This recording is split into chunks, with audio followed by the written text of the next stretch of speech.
Evangel ministries നിങ്ങൾക്കായി അവതരിപ്പിക്കുന്ന തിരുവചനം.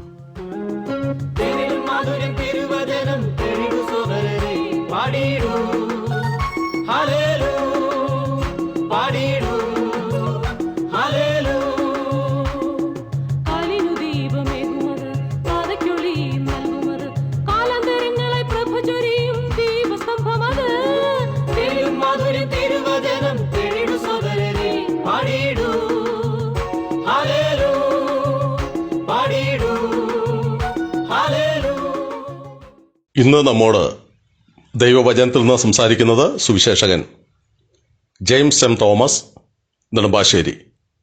പ്രാർത്ഥനയോടെ ശ്രദ്ധിച്ചാലും. ശമൂവേലിന്റെ 1-ാം പുസ്തകം 9-ാം അധ്യായത്തിൽ ശമൂവേലിനെ വിവിധ നിലകളിൽ ദൈവത്തിന്റെ പരിശുദ്ധാത്മാവ് ചൂണ്ടിക്കാണിക്കുന്നുണ്ട്.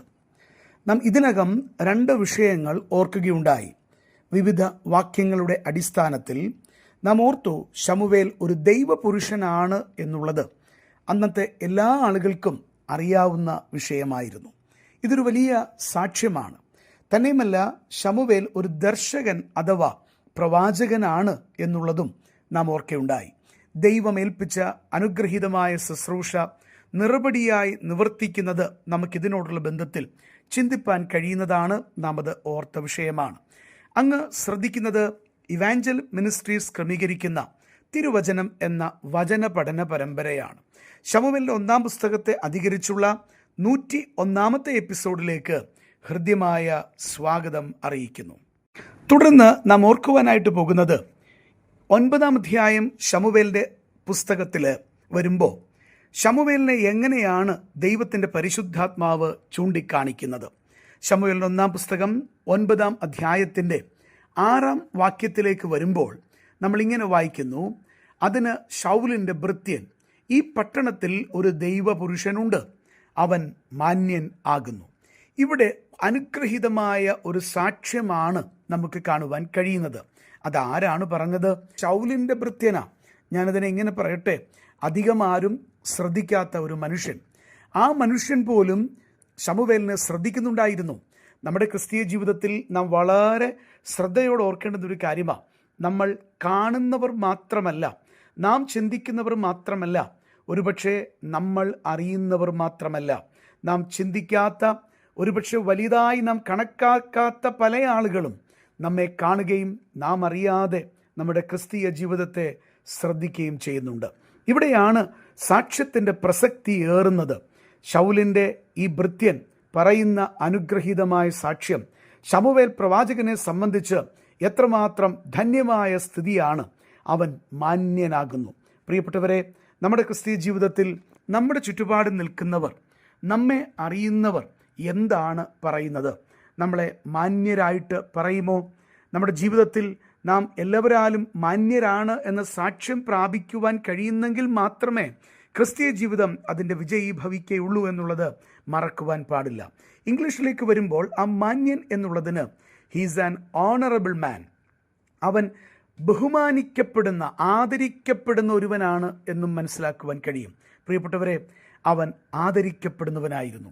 ശമൂവേൽ പ്രവാചകനെ ശ്രദ്ധിച്ചാൽ ദാൻ മുതൽ ബർശേബ വരെയുള്ള എല്ലാവരും ഈ ശമൂവേൽ പ്രവാചകൻ യഹോവയുടെ വിശ്വസ്ത പ്രവാചകനാണെന്ന് ഗ്രഹിച്ചു.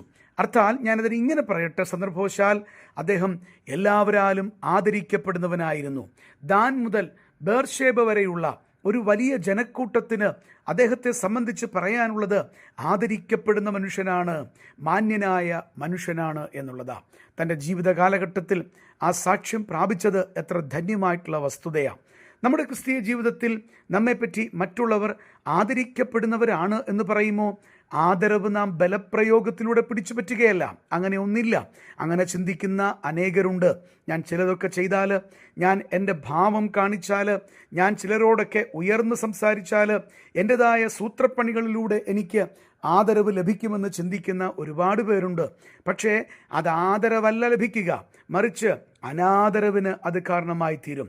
ദൈവത്തെ അനുസരിക്കുന്നതിലൂടെ, ദൈവ മുൻപാകെയുള്ള സാക്ഷ്യത്തിലൂടെ, ജനത്തിൻ്റെ മുൻപാകെ ശരിയായി ജീവിക്കുന്നതിലൂടെയാണ് ഉത്തമമായിട്ടുള്ള സാക്ഷ്യം നാം ആദരിക്കപ്പെടുന്നവരാണെന്നും നാം മാന്യരാണെന്നുമുള്ള വലിയ സാക്ഷ്യം പ്രാപിപ്പാനായിട്ട് സാധിക്കുന്നത്.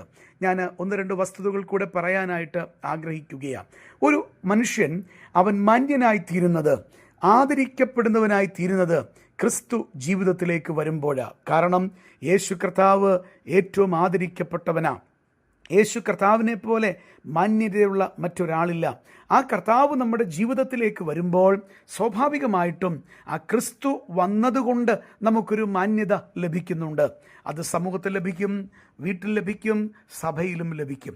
എന്നാൽ ഒരു വസ്തുത ഓർമ്മപ്പെടുത്തട്ടെ, രക്ഷയിലൂടെ മാന്യരാക്കപ്പെട്ടവർ, രക്ഷയിലൂടെ ദൈവത്താൽ ആദരിക്കപ്പെട്ടവർ ജീവിതശൈലിയിലൂടെ അനുദിന സാക്ഷ്യത്തിലൂടെ നിലനിർത്തേണ്ടുന്നൊരു വിഷയം കൂടെയാണ് ഇപ്പോൾ പറഞ്ഞ മാന്യതയും മറ്റുള്ളവരാലുള്ള ആദരവും. അതിന് വിശുദ്ധി കാത്തു സൂക്ഷിക്കണം. ദൈവത്തിൻ്റെ വിശുദ്ധിയുടെ മുൻപാകെ ശരിയായി ജീവിക്കാനായിട്ട് കഴിയണം. ദൈവവിശുദ്ധി കാത്തുപാലിക്കുന്ന ഒരുവന് എത്രയധികം സാക്ഷ്യം പ്രാപിക്കാൻ കഴിയുമെന്നറിയാമോ? അതുതന്നെയുമല്ല, നമ്മുടെ ജീവിതം ശരിയായിട്ട് കൊണ്ടുപോകാനായിട്ട് സാധിക്കണം. അന്ത്യശ്വാസം വരെ വചനത്തിൻ്റെ കൽപ്പനകൾ അനുസരിക്കുന്ന ഒരുവൻ മാന്യനായി എണ്ണപ്പെടും. അന്ത്യശ്വാസം വരെ ദൈവമുൻപാകെ ശരിയായി ജീവിക്കുന്നവൻ മറ്റുള്ളവരാൽ ആദരിക്കപ്പെടും. എത്രയോ ഉദാഹരണങ്ങൾ നമുക്ക് കാണാം. നാം ചിന്തിക്കുന്ന ശമൂവേലിൻ്റെ പുസ്തകത്തിലെ ശമൂവേലിനെ കുറിച്ചുള്ള ഈ പ്രയോഗം തന്നെ അതാണല്ലോ ചൂണ്ടിക്കാണിക്കുന്നത്. നാം ആദരിക്കപ്പെടുന്നവരായി തീരണം. ഇവിടെ ആദരിക്കപ്പെടുന്ന ഒരു ജീവിതം നയിച്ചാൽ, ഇവിടെ മാന്യമായിട്ടുള്ള ഒരു ജീവിതം നയിക്കുന്നെങ്കിൽ മാത്രമേ സ്വർഗത്തിലെത്തുമ്പോൾ നാം ആദരിക്കപ്പെടുകയുള്ളൂ. അന്ന് പ്രതിഫലങ്ങൾ പ്രാപിക്കുന്ന ദിവസത്തിൽ ഏറെ ആദരിക്കപ്പെടുവാൻ കർത്താവ് കൃപ ചെയ്യട്ടെ എന്ന് പ്രാർത്ഥിച്ചുകൊണ്ട് വാക്കുകൾ നിർത്തുന്നു. ദൈവം അങ്ങേ ആദരിക്കട്ടെ. ഈ സന്ദേശം ശ്രദ്ധിച്ച എല്ലാ പ്രിയപ്പെട്ടവർക്കും കർത്തൃനാമത്തിൽ നന്ദി. ബൈബിൾ കറസ്പോണ്ടൻസ് കോഴ്സിൽ ചേർന്ന് പഠിക്കുവാൻ ആഗ്രഹിക്കുന്നവർ മേൽവിലാസം അയച്ചു തന്നാലും പ്രാർത്ഥനാ വിഷയങ്ങളും അറിയിക്കുമല്ലോ.